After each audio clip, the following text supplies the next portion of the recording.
آج سے تقریباً 2 سال پہلے میرے ساتھ کچھ ایسا واقعہ پیش آیا جو میں آج تک بھول نہیں سکا۔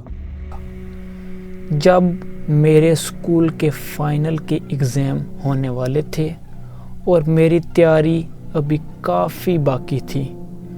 ویسے تو ہمارے اسکول کی لائبریری شام 5 بجے بند ہو جاتی تھی، مگر ایگزام قریب ہونے کی وجہ سے اسکول نے یہ سہولت فراہم کی کہ لائبریری رات 11 بجے تک کھلی رہے گی، تاکہ اسٹوڈنٹ اگر چاہیں تو لائبریری میں دیر تک رہ کر ایگزام کی تیاری کر سکیں۔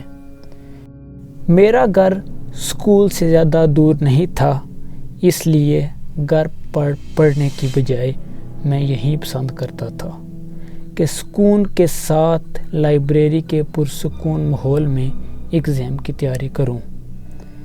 اس دن شام کو میں 6 بجے گھر سے نکل کر لائبریری پہنچا اور پڑھائی شروع کر دی۔ پڑھتے پڑھتے مجھے اندازہ ہی نہیں ہوا کہ کب رات کے 10 بج گئے۔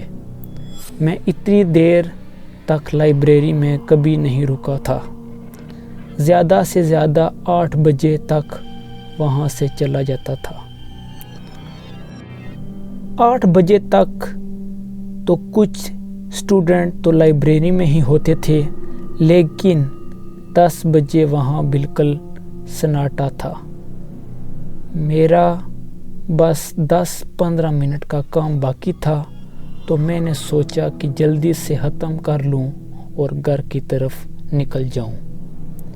میں پوری طرح اپنے کام میں گم تھا کہ اچانک مجھے لائبریری کے باہر کسی کے عجیب طریقے سے چلنے کی آواز سنائی دی۔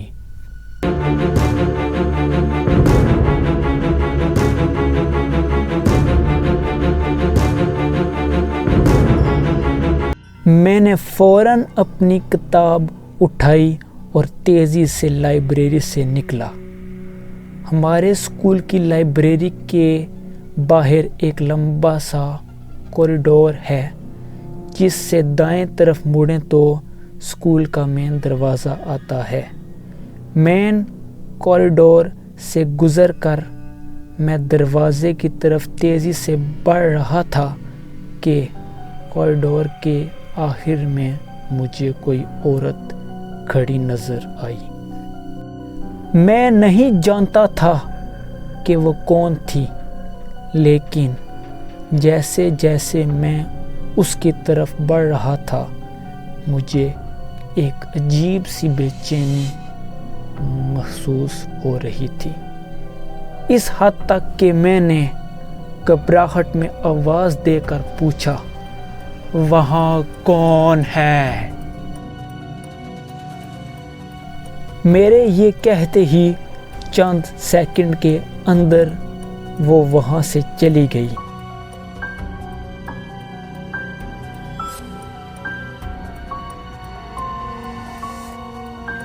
میں نے سکون کا سانس لیا اور اسکول کے مین دروازے سے باہر نکلا۔ تھکان اور بھوک سے میں ٹھیک طرح سے چل بھی نہیں پا رہا تھا، لیکن میں نے نوٹس کیا کہ سڑک بالکل خالی تھی، جو کافی عجیب بات تھی، کیونکہ وہ سڑک عام طور پر کافی مصروف ہوتی ہے اور دیر رات تک لوگ وہاں واک کرتے نظر آتے ہیں۔ میں مسلسل نیچے زمین کی طرف دیکھتے ہوئے گھر کی طرف جا رہا تھا کہ اچانک میں نے زمین پر کسی کا پڑتا ہوا سایہ دیکھا۔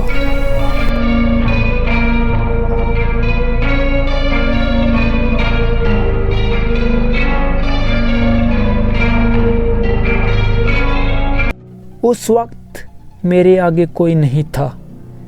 جب میں نے سر اٹھا کے سامنے دیکھا تو میرے آگے ایک عورت چل رہی تھی۔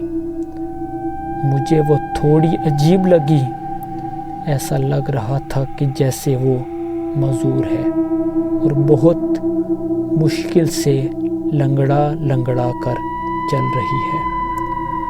وہ اتنی آہستہ چل رہی تھی کہ تھوڑی ہی دیر میں اس کے قریب جا پہنچا۔ میں اتنا قریب تھا کہ اسے اپنے سامنے بالکل صاف دیکھ سکتا تھا۔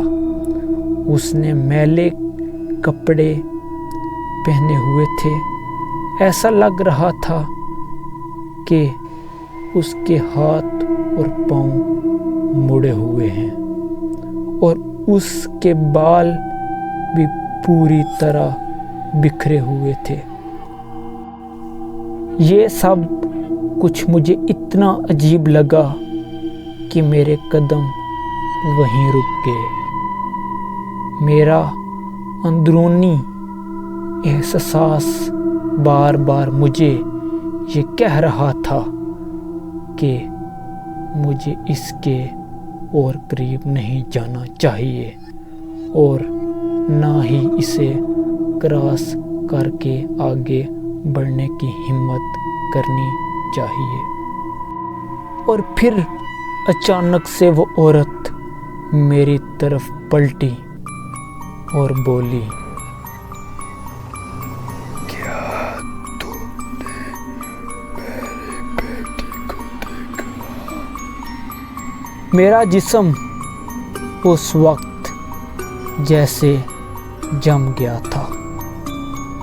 اس کے چہرے کو دیکھ کر نہ تو میرے منہ سے کوئی آواز نکل پا رہی تھی اور نہ ہی میں اپنی جگہ سے ہل پا رہا تھا۔ میرا دماغ بالکل سم ہو گیا تھا۔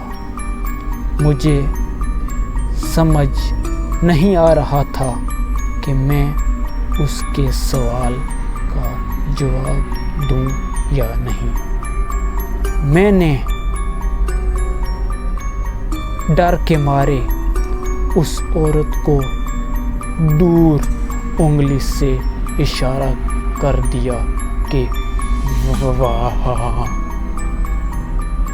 میں چاہتا تھا کہ وہ وہاں سے چلی جائے اور وہ لنگڑاتی ہوئی اس طرف چلی گئی جس طرف میں نے اشارہ کیا تھا، اور اندھیرے میں اتنی دور نکل گئی کہ میری نظروں سے اوجھل ہو گئی۔ مجھے آخر یہی ڈر تھا کہ کہیں وہ عورت دوبارہ میرے سامنے نہ آ جائے۔ اس لیے میں تیزی سے گھر کی طرف بھاگنے لگا۔ اس وقت میرا دماغ اور کچھ نہیں سوچ رہا تھا سوائے اس کے کہ کوئی گاڑی یا شخص سڑک پر نظر آ جائے جو میری مدد کر سکے۔ اور پھر اس لمحے مجھے دور سے اس عورت کے چیخنے کی آواز آئی، وہ وہاں نہیں ہے، وہ وہاں نہیں ہے، وہ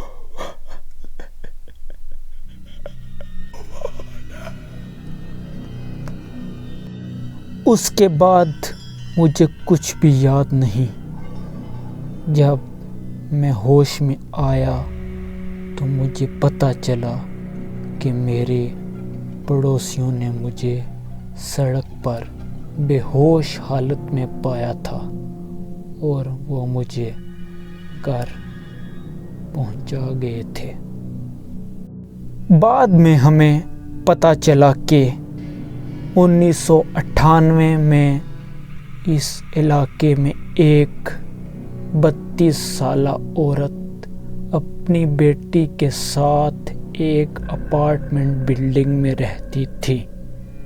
وہ اپنی بیٹی سے بے حد محبت کرتی تھی اور اس کی بیٹی کی عمر 9 سال تھی۔ وہ اسی اسکول میں پڑھتی تھی۔ ایک دن اسکول میں کھیلتے کھیلتے اچانک ایک حادثے میں اس کی بیٹی کی موت ہو گئی تھی۔ وہ ماں اپنی بیٹی کی موت کا صدمہ بالکل بھی برداشت نہ کر سکی اور اسی غم میں اس دنیا سے چلی گئی۔ اس واقعے کے بعد اس اسکول اور اس کے آس پاس اکثر لوگوں کو وہ عورت اپنی بیٹی کو ڈھونڈتے ہوئے نظر آتی ہے۔